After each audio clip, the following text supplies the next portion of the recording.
Hallo und herzlich willkommen zu einem neuen Video vom Wohnmobil Privatvermietung. Ich habe Corona, meine Familie hat Corona und darüber möchte ich heute mal sprechen und euch da ein paar Hintergrundinformationen geben, wie das so ist und was das so für Problemchen mit sich bringt. Also bleibt dran, bis gleich.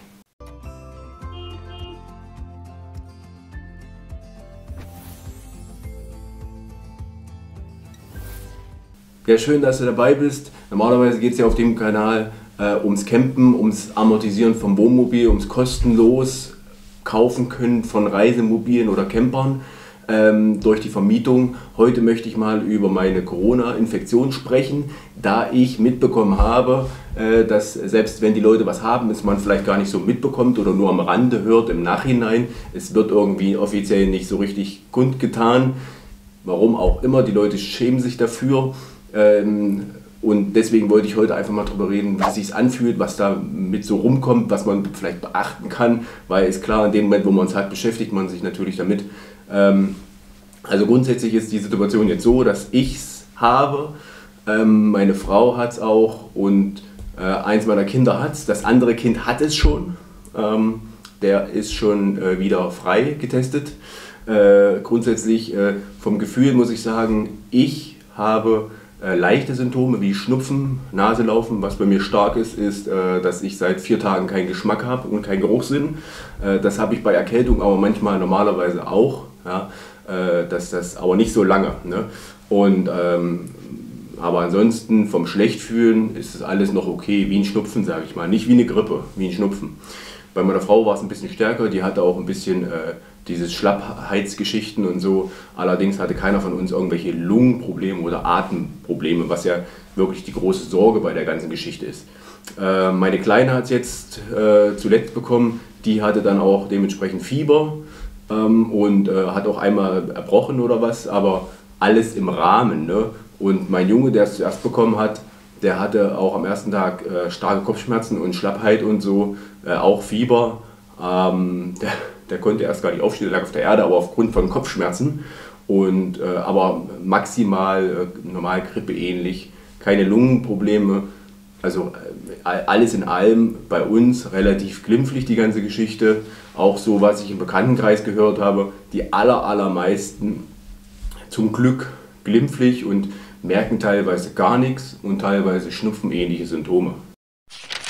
Zu den Schnelltests möchte ich noch mal schnell was sagen.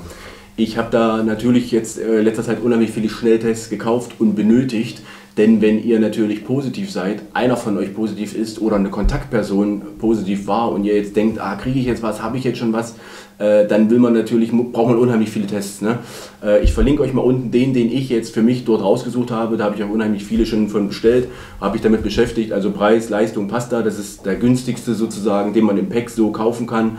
Und die funktionieren auch, weil wir hatten ja jetzt insgesamt wirklich 4 positive Tests, die dann auch wirklich PCR-mäßig positiv waren, die eindeutig funktioniert haben. Und wir hatten jetzt auch noch keine Falschmeldung oder ähnliches oder das, was nicht angezeigt wurde.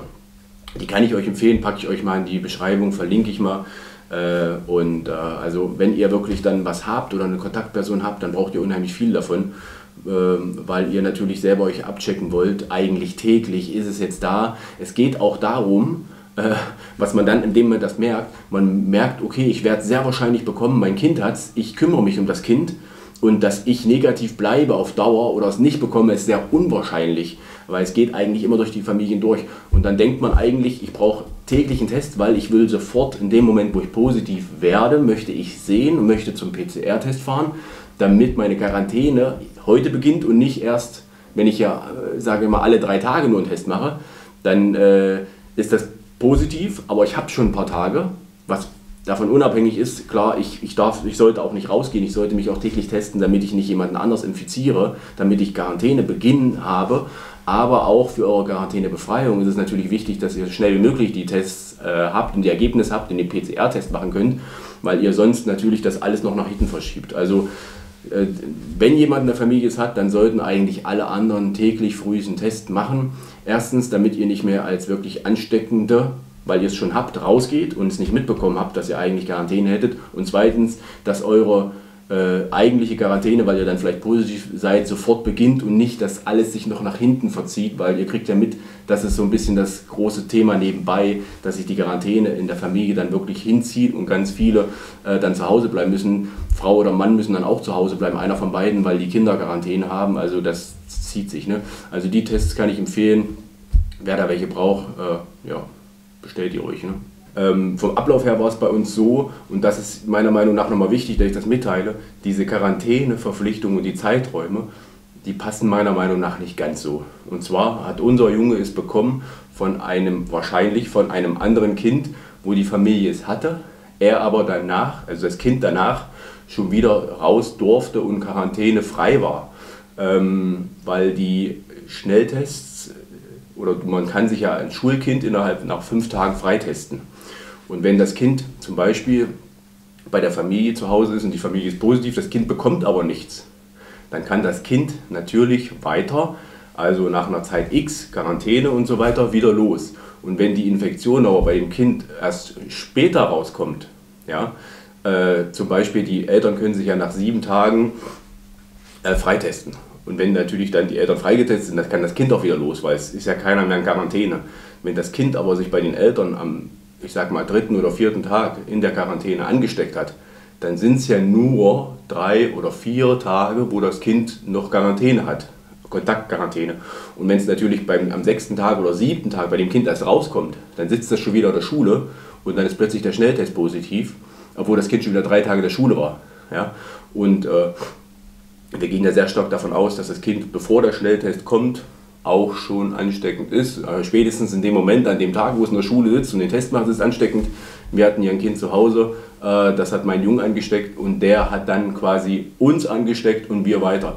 Bei uns war es allerdings auch so, dass der Junge es am Sonntag bekommen hat, ja, und wir haben es erst die Woche drauf am Montag bekommen, beziehungsweise meine Frau am Dienstag. Das heißt, er hatte Sonntag und am 8. bzw. am 9. Tag danach waren bei uns die Tests erst positiv. Ja?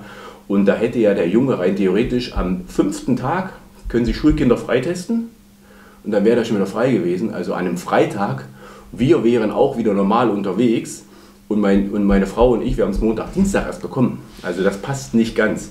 Wir sind zur Info noch, wir sind beide, also die Erwachsenen sind beide doppelt geimpft und geboostert. Ja, der Booster hat einen Monat her oder was und trotzdem haben wir es bekommen. Ne? Der Junge war einmal geimpft, die zweite Impfung hat sich dann dementsprechend erledigt gehabt. Also auch Boostern und Impfen schützt nicht vor Infektion, habe ich auch so im Bekannten- und Freundeskreis mitbekommen. Wahrscheinlich vor einem schweren Verlauf, ne? Kann aber auch keiner richtig bezeugen, weil man weiß ja nicht, was wäre gewesen ohne. Also grundsätzlich das große Hauptproblem bei uns war jetzt, und ich hoffe, es ist bei euch, wenn ihr das mal habt, auch das Hauptproblem und nicht, dass ihr schwer erkrankt, sondern das Hauptproblem ist die Quarantäne. Denn wir hatten jetzt Quarantäne, mein Junge hatte Quarantäne durch sich, 1 Woche. Dann haben wir es bekommen, dann hatte er wieder 1 Woche, weil er war nur einmal geimpft bis dato. Wieder Quarantäne und jetzt hat es die Kleine bekommen, wieder verzögert. Jetzt hat er die nächste Woche wieder Quarantäne. Das heißt, er hat schon 3 Wochen Quarantäne und ich hoffe, dass meine andere Tochter es nicht auch noch bekommt, weil dann kommt ja noch mal 1 Woche Quarantäne für das arme Kind dazu. Ne? Also ich kann nur jedem raten, ne? Ich sag mal, Impfen hilft auch vor Quarantäne. Ja? Meine große Tochter, die ist 2-mal geimpft, die hat keine Quarantäne, seitdem ich sie selber. Ne? Aber der Kleine, da war die 2. Impfung, die sollte dann genau an dem Dienstag sein. Am Sonntag war er dann selber positiv, die hat sich also erledigt. Jetzt ist er zwar genesen, aber der genesene Status geht erst, glaube ich, ab dem 29. Tag los. Das heißt, er steckt jetzt ja voll in der 3 Wochen oder 4 Wochen Quarantäne drin, weil es durch die ganze Familie nach und nach durchgeht. Das ist so ein bisschen das Hauptproblem, was wir haben. Wir haben zum Glück keine schweren Verläufe. Das Hauptproblem ist dann eben diese Quarantäne. Und ich habe bei vielen Familien schon mitbekommen, dass die 3 Wochen lang wirklich zu Hause bleiben mussten und dann im Garten spazieren gegangen sind, wenn das Wetter es zulässt, weil diese Quarantäneverpflichtung da ist. Ne? Vielleicht noch ganz kurz zum Ablauf, wie das jetzt ist mit den Tests. Ich hatte an einem Montag einen positiven Schnelltest, habe gleich noch einen zweiten gemacht, der war auch positiv, aber die zweite Streifen, der war ganz, ganz schwach, also ganz schwach. Und dann an demselben Tag noch zum PCR-Test, denn ihr braucht ja was für einen Arbeitgeber. Ne? Der Arbeitgeber kann ja Lohnersatzforderungen stellen aufgrund dieses positiven Tests, dieser Quarantäneverpflichtung vom Staat, kriegt er dann Ersatzgeld oder Lohnersatz. Und dafür braucht ihr natürlich einen PCR-Test. Und da bin ich dann gleich hin. Empfehle ich auch gleich an dem Tag zu machen, weil die Quarantäne für euch gilt ja erst ab dem Moment, wo ihr den PCR-Test auch macht. Ne? Und da kriegt ihr dann einen Tag danach, also kriegt dann, bei mir war es so, ich habe so eine Nummer bekommen und am Tag danach konnte ich online in dem Labor nachschauen und konnte dann mein Testergebnis ausdrucken. Habe dann mit dem Gesundheitsamt telefoniert, bei mir hier in Kassel. Und die haben dann gesagt, das passiert zwar automatisiert über PCR-Test, aber das ist verzögert und so weiter. Und ich konnte online, haben die mir gesagt, ich soll mich online nochmal selber melden. Und da habe ich online dann direkt meinen eigenen Status positiv und so gemeldet nochmal, habe da auch nochmal einen Nachweis und diese Sachen, PCR-Test plus Nachweis, Meldung, Gesundheitsamt, habe ich meinem Arbeitgeber gegeben. Ne? Ob der Arbeitgeber damit schon beantragen kann oder wirklich das vom Gesundheitsamt braucht, das ist jetzt wieder ein anderes Thema. Bei mir soll es wohl so sein, laut Gesundheitsamt, mein Gesundheitsamt, reicht dieser Test, ne, und der Nachweis erstmal aus, weil ich sehe nämlich jetzt hier, die haben selber gesagt, das dauert alles ein bisschen, aber ich sehe selbst, ich habe am Montag gemeldet und heute ist Freitag und ich habe noch keine Post bekommen, ne? Also keine Rückmeldung bekommen. Und das ist natürlich dann irgendwann, wenn das so lange dauert, für den Arbeitgeber auch schwierig, weil er will ja das dann einreichen. Ne?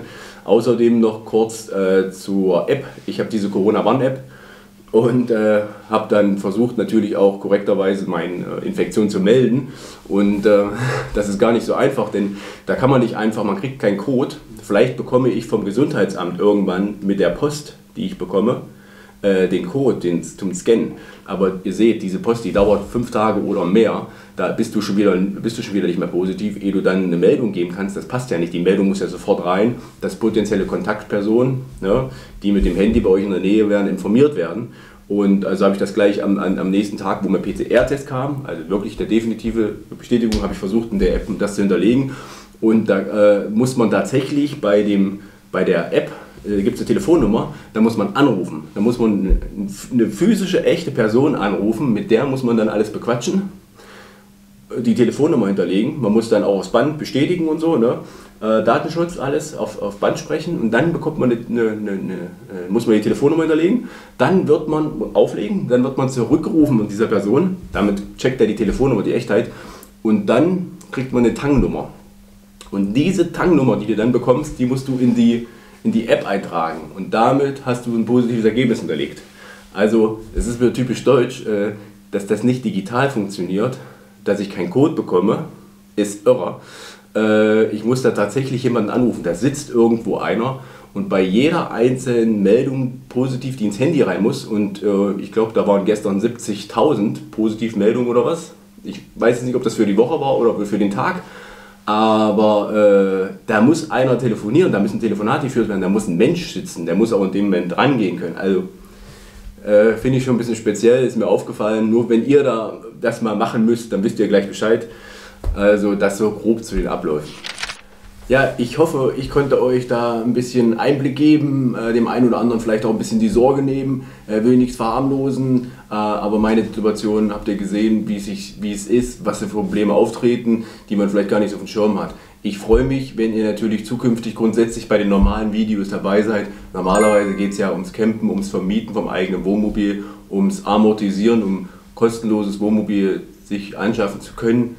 Freue mich, wenn ihr dabei seid, wenn ihr den Kanal abonniert. Freue mich auch, wenn ihr einen Daumen hoch da lasst, ist immer ganz schön. Ansonsten habt eine schöne Zeit. Bleibt gesund, bleibt fit. Bis bald. Ciao, ciao.